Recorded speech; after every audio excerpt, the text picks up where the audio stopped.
coming. Keep clapping for Powerhouse for putting this all together. And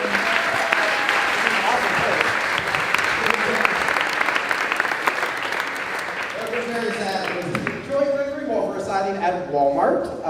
So this is amazing. It's good to see so many people here, especially because liberals tend to be disorganized and show up at the wrong address, and we're all here and we're organized, which is awesome. I feel like that's like the one thing Republicans have over liberals is for like as much as they lack in like kindness or knowing things that are factual or just like basic goodwill towards man, they make up for it in like pamphlet making skills and outrage over people getting health care, and this is good. They're also really good at like, we infight a lot, liberals. I don't know if you guys have noticed that. You will during the Q&A. And we do, but Republicans are united on everything. Like I feel like Republicans wake up every morning at like 6 a.m. and they just like look at each other and they're like, hey man, you still crazy? Yup. You still crazy? Yup. All right, let's go hit the streets and be crazy. And then they do it and we're just scowling at people in Whole Foods like, why didn't you bring your own bag? Whatever.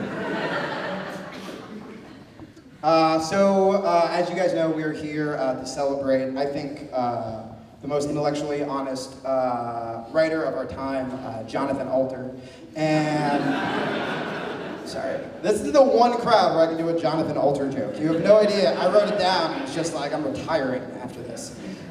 But we're here for Glenn Greenwald. And Glenn, I feel like, is like the one blogger that like all of us, like myself included, like when I'm telling people about politics, I'm always like, you have to read from many different sources, and lots of issues are complicated, and you know, you have to come up with your own conclusion. But then when I'm lazy, I'm just like, I'm just gonna read Glenn, agree with him, and take a nap. Because he's pretty much like the most morally consistent dude ever, and lots of us may have discovered him. I know I discovered him, you know, during the presidential election when a young community organizer was running against John Get Off My Lawn McCain.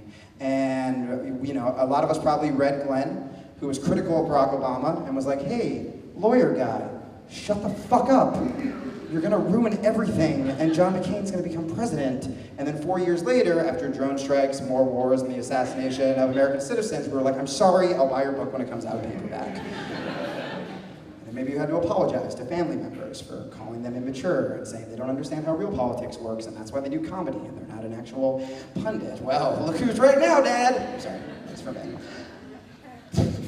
So, I guess I wanted to open, I do stand up, but I didn't want to like, I realized that all my material is really inappropriate. So I say cock a lot, and see, it got weird just mentioning that. And so I'm not gonna do any like the rants I do. I was thinking about, since, you know, I don't know, in kind of honor of Glenn, I would talk about 2 issues that maybe you guys wouldn't agree with me on, because for the most part I think we agree on everything.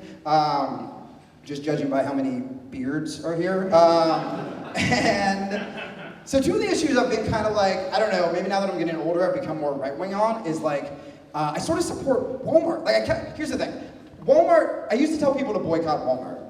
Because they do terrible things. They intimidate unions, they have sexist hiring policies, they do everything in their power not to give you health insurance, blah, blah, blah. But Walmart's also done this like really brilliant thing where what they do is they go into these small towns and they drive out these mom and pop shops, essentially bankrupting the town, right? So when you bankrupt the town, you become poor, and then when you're poor and you need cheap shit, where do you go to buy cheap shit?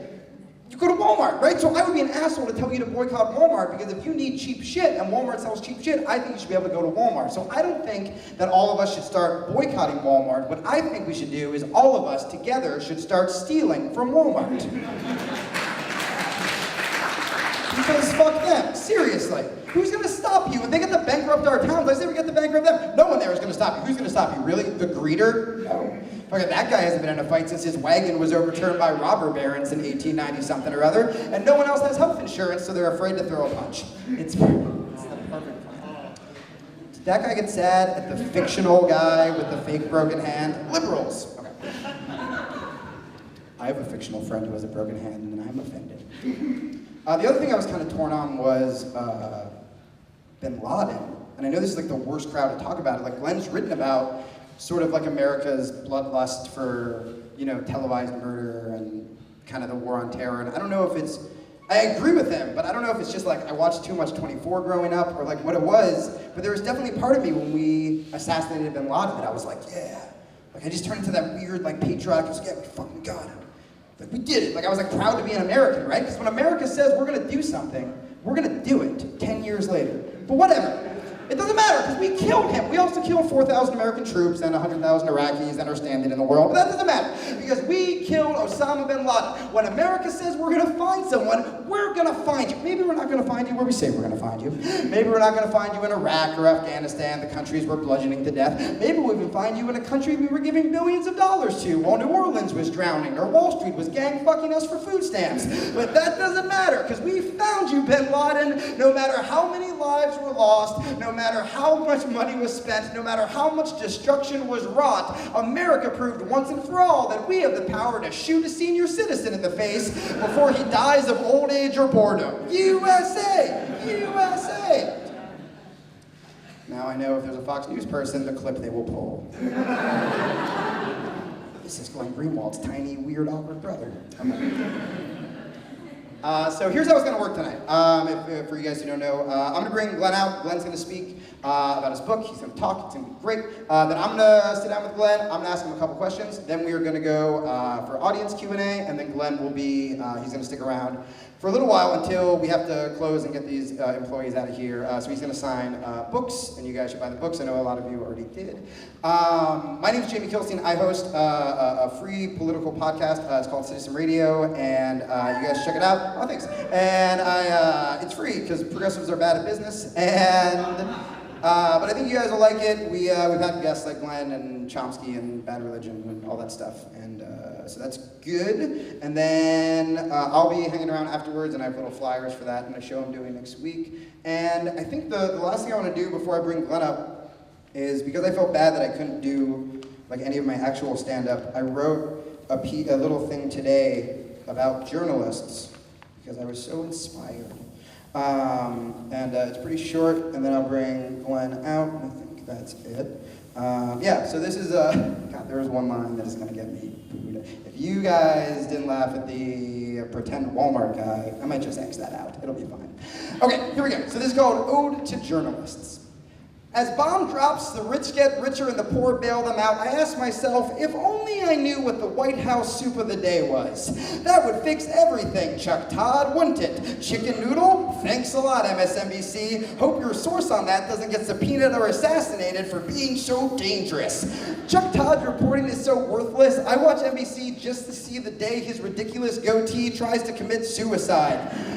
I have a best friend that's a goatee. Sorry.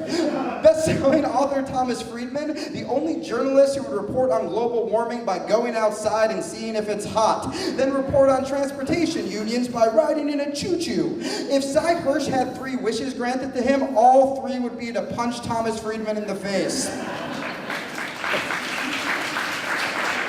Why worry about people dying without health care when we can spend 24 hours a day talking about how the health care bill will affect Mitt Romney's presidential campaign? Unless being a rich asshole is a pre-existing condition, I don't care. So no thanks, entire staff of Politico. I don't even know if I care about the election anymore. I didn't care about the Republican primaries. Just tell me which crazy white guy is going to try to fuck over all my friends so I can wait until Obama is reelected and go back to being mad at him. 24-hour news journalists aren't even journalists. They are just word readers. And as we saw last week, CNN can't even do that right. All you have to do to become a journalist in 2012 is come from the sperm of a famous person or hate Palestine. Here it comes. People shit on Tim Russert for helping start the Iraq War, but at least he had the integrity to die. Sorry, Glenn.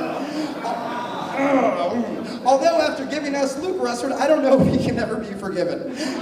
And these aren't even the people on Fox News. These are the serious ones, the ones that say poor people need to pull themselves up by their bootstraps, even though they're the ones stealing all the boots. It's easy to write about poverty when the only places you go are your house, the town car, the studio of CNN, then back home to cry. I say, if you want to advocate the war, grab a parachute, motherfucker. If you want to talk about poverty, get out in the street. But if you want to host a pretentious 3-hour show sponsored by Starbucks, the coffee is boring as you, sit around with a bunch of guys so white they may hate crime, I'm a tan person, talk to your female co-host like you are an unironic character on Mad Men, then Joe Scarborough, you are one pundit who was on the right track, and the rest can go fuck yourself, and Joe Scarborough can go fuck himself too. So now, are you guys ready for Glenn Greenwald? Yes?